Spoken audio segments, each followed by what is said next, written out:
If your business is not making money, it is simply an expensive hobby.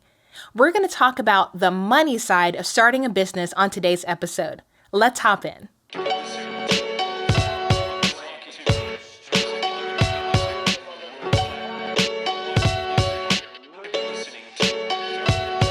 Hi, I'm LaShonda, host of the Bootstrap Biz Advice Show, where I teach you how to grow your biz without breaking the bank. This is video number 4 in a series about how to start a business in a week. In the previous videos, we tackled business ideas, visual branding, and we tackled the hard topic of legal in reference to starting a business. And so in the spirit of legal, we're going to talk about money today. So if that's something you're interested in, I want you to go ahead and subscribe to my channel so that you can receive a notification when the rest of the videos in this series go live. If you've not watched part 1, 2, or 3, go back, watch those. It'll give you a lot of context that'll make this video make a lot more sense. So make sure if you haven't checked those out that you go back. When I'm all done with this series, I'm actually going to create a playlist to make it easier for you to watch. So if you like this video, give it a thumbs up, be sure to subscribe, and if you have any questions, as always, you can drop them in the comments. How to start a business in a week. Part 4, the money. I get asked this question all the time. How much money should I charge?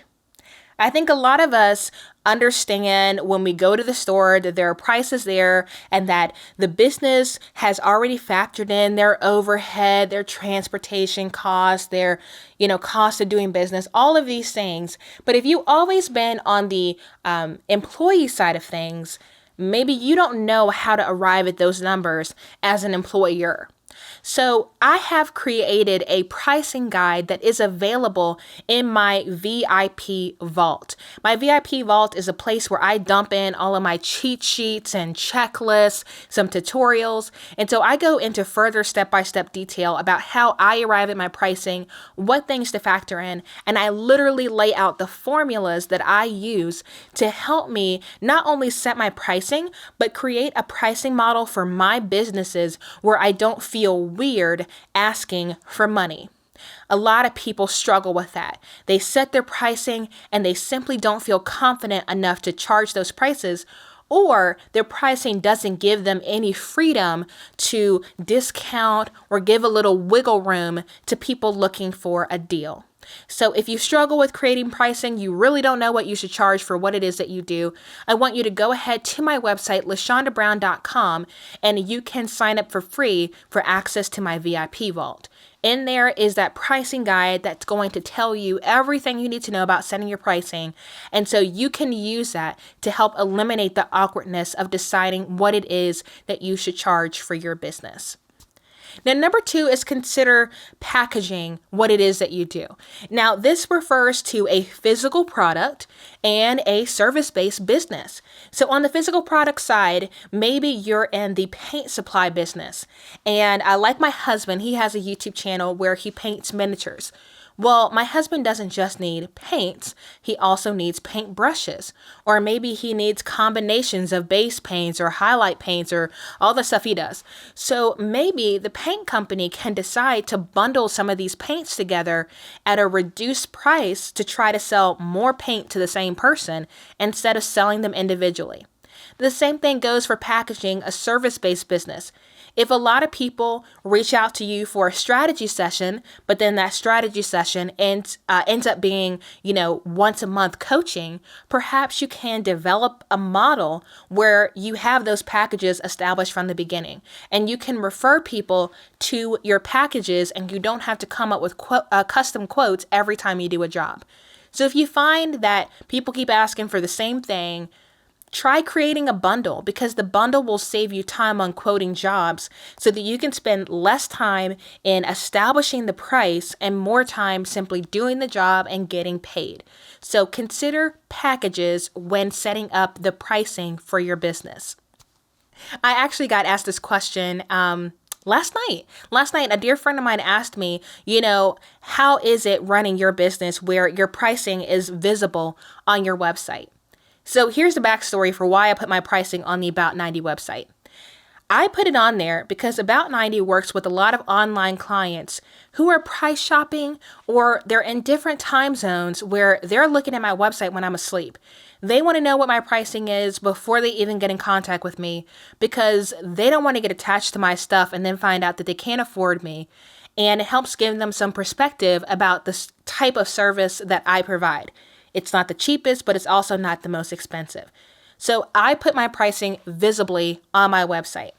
However, you may decide that you want to do a pricing guide. What I would suggest that if you decide to make a pricing guide available on your website, a PDF where people can go kind of like a little catalog and look at the products and services you offer and see the pricing, make sure that people have to opt in for that information. I'm sure you will get your competitors trying to see what it is that you charge at some point. So if you make people put in their name, their email address, and perhaps a phone number, you'll discourage people from just being looky-loos, and you will weed out those people, and you will establish a group of people that actually want to buy from you. Now, if you really want to get into the thick of things, you could have a system where people type in their name and email address and phone number to see your pricing, and then you automate a responder the next day that says, would you like to have me call you to talk about your upcoming project? So you can set up an automation system where people get a follow-up without you even having to do that if you set up a pricing guide system. So that's something you can do. So if you don't want to put your pricing right up front on your website, consider making a pricing guide. I'll probably make a video about that at some point, about how to build a pricing guide in Canva. I love Canva. You guys know I love Canva. So I'll show you how to do that. So if you want to go that route, stay tuned, subscribe. I'll do a video about that at some point. So that is an option for displaying your pricing where people can see it.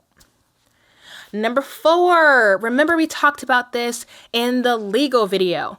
Get a CPA. Get a CPA. It is so important because you need an accountant keeping track of your money. I would hope to think that you have so much money that you're collecting as a business owner that you need somebody to help you create your profit and loss statements, stay on top of depreciating equipment and things like that, taking care of paying bills if you're that busy, or simply paying your state taxes or your payroll taxes and all that stuff. So in dealing with money in your business, hire a CPA. You don't need to get caught up in the weeds with doing all that paperwork. You need to be focusing on doing the thing that only you can do. Somebody else can do your books. So get a CPA to manage all that stuff for you. Online payments. I'm telling you, it took me a couple years before I started taking online payments. And once I started, I was almost embarrassed because it was easier for my clients and I got paid quicker. Why wouldn't I want that? A lot of you will look at, PayPal or Stripe and say, why do I want to lose, 2.9% every time someone pays me? The reason why is because they'll pay quicker. They will literally pay quicker if you give them the option to use a card versus stroking a check. It has been proven. That is why experts like Dave Ramsey say use cash or check when you pay for stuff, because it makes you feel something a little bit more than just swiping a card. You will get way more impulse buys if someone can use a card than writing a check. So from a business perspective, why would you keep people from doing that? Why would you keep them from spending money?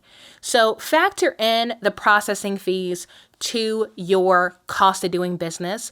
Factor it into your pricing. If you're going to be losing, 5% off the top because of your processing fees, then factor that in and just let the client essentially pay that 5% so that you don't have to worry about losing money and you can get paid quicker. So online payments is a thing. It is 2017. If you don't offer that, you're behind the times. Get on it. Get that on your website. Get it where people can easily access it. I hope you enjoyed this video, but before I let you go, I want to let you know about 3 resources that you can take advantage of in regards to money and starting a small business. Now, number 1 is the book Profit First. Profit First is a phenomenal book about how you should think about money in your business. Now, Profit First is going to help you realize your profit is not the money that's left over after everybody else gets paid. It's the first thing that comes into your bank account when your client pays. So it's incredible. I bought the audiobook. Totally regretted it. I'm sorry, but this book has so many graphs and diagrams. I wish I had the book in front of me. So what I'm going to recommend to you in this case is to actually get the book. I will put the Amazon link in the description. If you prefer audiobooks and you don't mind printing out things on your own, then you can hop over to Audible and listen that way. The author actually reads the book to you. So that's an idea. Number 2 is FreshBooks. FreshBooks saved my life when I started my first business. It's beautiful, so I like the interface better than QuickBooks. It doesn't overwhelm me. It allows my clients to pay directly in the invoice, and it also helps me to set up recurring invoices for people who I bill every month. So you will get busy at some point and forget to bill somebody for work that you did. That's legitimately a thing. So if you can trust FreshBooks to do that for you, to set up those invoices on repeat so you can make sure you get paid, it will save you a lot of time in the long run. It's totally worth it. You can sign up for a free trial on FreshBooks, test it all out.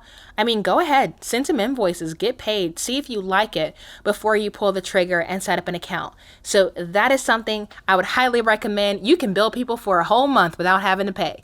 So check out FreshBooks. Link for that is in the description. And finally, as always, you can sign up for the Bootstrap Boot Camp, where I'll teach you the top 10 things I wish I knew before I started my first business. And then you can ask me questions live in the class. So if you would like to sign up for an upcoming class, click on the link in the description. Make sure that you subscribe so that you receive notifications when the rest of the videos in the series come out. Maybe by video number 4, you're thinking, crap, I don't want to start a business. I am totally happy with my day job. Then great, I'm glad I could do that for you.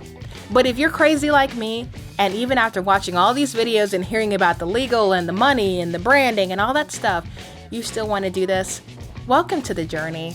Welcome to the ride. It'll be worth it. So I hope you found this information useful. Let me know in the comments if you have any questions. Give this video a thumbs up if you liked it. And until next time, ta-ta for now.